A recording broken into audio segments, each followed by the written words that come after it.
Hey, and welcome in to the first edition of the Playbook Pundits Coaches Show here on SiouxCityJournal.com.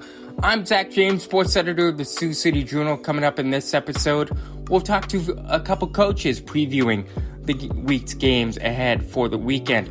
In this week's episode, we'll talk to North coach Mitch Mohr as they get ready to take on the East Black Raiders. Then after that, we'll talk to Boyden-Hull Rock Valley coach Cory Brandt as they had a huge win against Central Lyon George Little Rock in Week 1. We'll talk about that, and then we'll transition in to the Week 2 matchup against Western Christian in Hull. So sit back, relax, and listen to a couple coaches talk about their Week 1 experiences going into Week 2 here on SiouxCityJournal.com.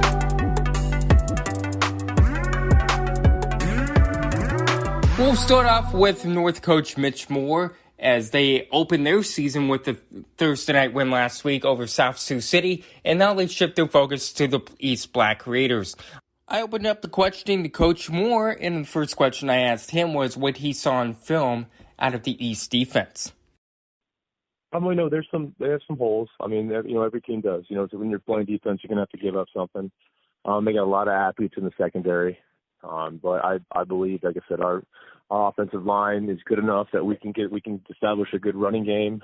We still have enough athletes on our edge too to spread the field out. And our quarterback's been playing well. And if we can continue to build on his confidence, we'll be successful. How important was it for the players to set the tone on Thursday? A good win against the Cardinals. Now that they can use that going forward against the Black Raiders, how important was creating that momentum? Oh, huge. Week 1's huge. Whether it's a win or a loss, it's can we build off of the Week 1 victory and establish that confidence, and something we've already been preaching. And sometimes they just kind of need to see it to believe it kind of thing. And that's kind of what the Week 1 win did for us. In terms of on the defensive side, what you see on film, what do you see that you guys' defense can do to kind of stop and limit East offense? Same with the offensive side. We have to be good up front. We have to tackle. Honestly, they have a lot of athletes. We miss tackles and don't rush the ball. It could be a long night. That's one of the bigger things we've been preaching all off season and even into this season. Tackling. We spent a lot of time at practice making that a focal point. Our defensive line, they play stout, and we can come rally and tackle the football. We should be successful. How productive was the tackling last week against South Sioux? Good. It was good. I mean, on that touchdown series that they had, that was the difference. We weren't tackling well. I don't know if it was I don't want to call it a letdown on our side, but that series, the tackling was the force it was all game. You saw it led to a touchdown. We rally, like I said, we rally and tackle, and we can have a very stout defense. One thing we talk a lot in the program is body language. That's the biggest sign of, success and failures. We talk about even if we're struggling, our body language has to stay positive. We don't want to show any, no negativity. We get rid of all negative talk in practice, on the field. So when we show those things, it's like I said, seeing is believing. We show those things with that negative body language that we're doing a really good job of getting rid of. And they can see the difference in the outcomes. And it's nice to have that on film to show kids. So I saw a video circulating around Twitter, I think it was last week, of Bill Belichick in a film session. This was a few years ago, but he was talking about body language, and he was talking about celebrating those good plays and making sure that good body language exudes good play. Have you talked about that with your team, and have you shown good and bad examples of body language on film? Yes. I mean, yeah, we want to celebrate everyone's victories. I mean, whether it's a great tackle or a great block, we had a couple wide receivers with some outstanding blocks on the edge that sprung. Keller Newton for a big run, Dietrich for a big run. We celebrate. We talk about celebrating everything in our program. North plays at East on Friday night. That'll be at Elwood Olson Stadium. It's a 7 o'clock kickoff on Friday night. You can follow Shane Lance on Twitter with live game updates. He'll be covering that game For the Journal, you can find him on Twitter at Shane M. Lance. Coming up, we'll talk to Boyden-Hull Rock Valley coach Cory Brandt as they get ready for their big game this week against the Western Christian Wolfpack. You're listening to the Playbook Pundits Coaches Show here on SiouxCityJournal.com.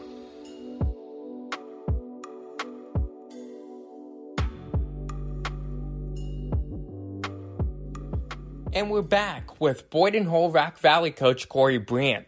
The Nighthawks beat number 1 Central Lyon 35-7 last week to open the season, and I opened the questioning to Coach Brandt by asking whether he was surprised at the margin of victory and the level of execution that the Nighthawks showed against the Wolfpack.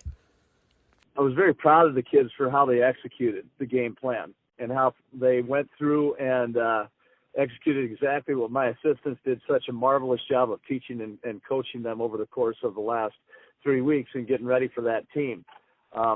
Really good team, outstandingly coached and outstanding with great players. Our kids had to execute at a very high level to make that happen. So extremely proud of them for that and, impressed with them too. You need time, to focus on a team like that. You need a lot of time, obviously. They can be dynamic in what they do, and they've got good players, obviously, an excellent quarterback and stuff. And so when you look at our defensive coordinator, Coach Swanson, and his staff, just did an amazing job of really coaching the kids up right, putting them in the right spots, and then the kids really went out and executed extremely well in the game plan. So let's talk about your quarterback for a second. It's Tanner Te Slaa. He didn't play last year. He did play a few times in 2019. What was it like having him back? I know he didn't play last year because I'm sure he was sorting things out from a basketball perspective as he just committed to South Dakota State last month. But just what was it like having him back on the football field? Yes, he started the last 4 games of his sophomore year. Did a lot of good things for us, really helped our team win those last 4 games in 2019. Didn't come out last year, but decided he wanted to come back out this year, and we were very blessed to have him. And, Caleb Katz stood in that gap and just did an unbelievable job of being the leader of our team in so many good ways. And so I thought it was very fitting that the first touchdown pass that Tanner did have was to Caleb. And Caleb made an incredible catch off a good throw by Tanner. And so those two have been just great leaders for our team. Both can play quarterback well. Both can play receiver well. They're just good athletes, and they support each other like crazy. So that was really special, those two and their connection. And, having Tanner out, and he had a good game too. And Caleb had some cramping issues and sprained an ankle a little bit. So he wasn't able to play the whole game. So we really were blessed to have Tanner in that position. What was that conversation like? Did you go to him? Did he come to you? How did that come about with the conversation in regards to him wanting to come back out for his senior year? It was 100% Tanner. I really had no inclination that he was going to come out, and he just made the decision not too long before football actually began, a few weeks before football began, that he wanted to come out and play football again. And he was all in and just couldn't wait to go play. And he really just wanted to be part of the team again. He really missed the guys, really enjoyed them, and enjoyed that process of being with them. And so he missed that terribly bad and wanted to be part of it again. And the kids have just done a great job of working that in together and making that happen. So we're very blessed to have him, like I said. And I think that our kids handled it really well. We've become a team, and that's what's great about these kids. They want to pull together, and they want to win, and they want to do what's best for the team, and they've really done that. How much did Tanner have to learn quickly the ins and outs of the football scheme, the playbook? Did it take him long to pick up where he left off, like he said in 2019? He had a lot of mechanical issues right away that we had to fix and get back into it, and he's come a long ways in a short amount of time. It came back very quickly for him, but there's definitely a gap there, you could say. And right away, we still had Caleb playing quarterback too, because Caleb's a good quarterback. And so Caleb's done a lot of work at that. And so, Caleb helped him through that process, and they helped each other both through that process. And, Caleb we had to have him come back and step in at quarterback right now, he'd do a great job. And, you know, so they kind of helped each other a little bit through that time period, but Tanner picked up on the coaching very quickly. Coach Rosenboom does a nice job with quarterbacks, and he did an excellent job of getting Tanner ready and be able to play as well as he did in the first game. As you continue to prepare this week, and it's already game day as we approach Friday here, Western Christian is going to bring their best. Travis Koima, Western Christian's coach, always has them ready, and they always have really good athletes at Western Christian. How do you prepare for a team like the Wolfpack? You know, I think they're extremely athletic. The same group of guys that went out and won a state basketball championship last year, beating both of our teams, you know, we know they're good. We know they're athletes. We know who they are. We're going to have to really prepare to shut down quality athletes, number one. West Lyon really played keep away from them. West Lyon controlled the clock, controlled the ball. They really limited Western to very minimal amounts of play. They just could never get any flow going offensively in that one. And that's what West Lyon does to you, by the way. We've been on that side of it many times. So I just think they're very athletic. They're very explosive if they want to be. Without a doubt, if we allow them to be, we just can't do that. Up front, they're just solid. They move well. I just think it's a really good football team that's going to come really hungry and ready to play. And Coach Koima, like you said, is going to have them very well prepared for us. And, you know, they're going to look forward. It's a backyard game. You know, this is one that's played basically in town, you could say, in a lot of ways. So, yeah, it's exciting one. We got a lot of respect for them, and we need to prepare well for them. Because the athletes they're absolutely incredible. And, yeah, there's chips. Kids want to win in anything they do. 100% you're right. So we want to go out there and be the best. And, you know, this is bragging battles. You know, this is your town. You see each other. The kids know each other well. Some of them in the summers work together on different, you know, work crews and whatnot and anything. So just the kids know each other well. It's kind of a bragging right deal, and it's always a good game. You know, we just respect those guys. We know they're going to come out and give us their best punch without a doubt.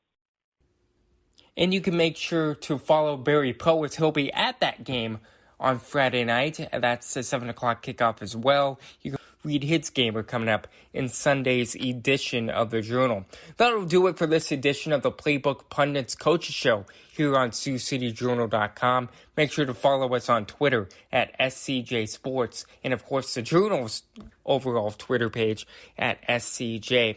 I'm Zach James, sports editor of the Journal. Thank you so much for listening, and make sure to check out our live webcasts at SiouxCityJournal.com coming up at 5 o'clock on Friday. And of course, watch the Playbook Pundits show at SiouxCityJournal.com. We'll talk to you on Friday. Shane Lance and I will be online at SiouxCityJournal.com at 5 o'clock on Friday. We'll talk to you then.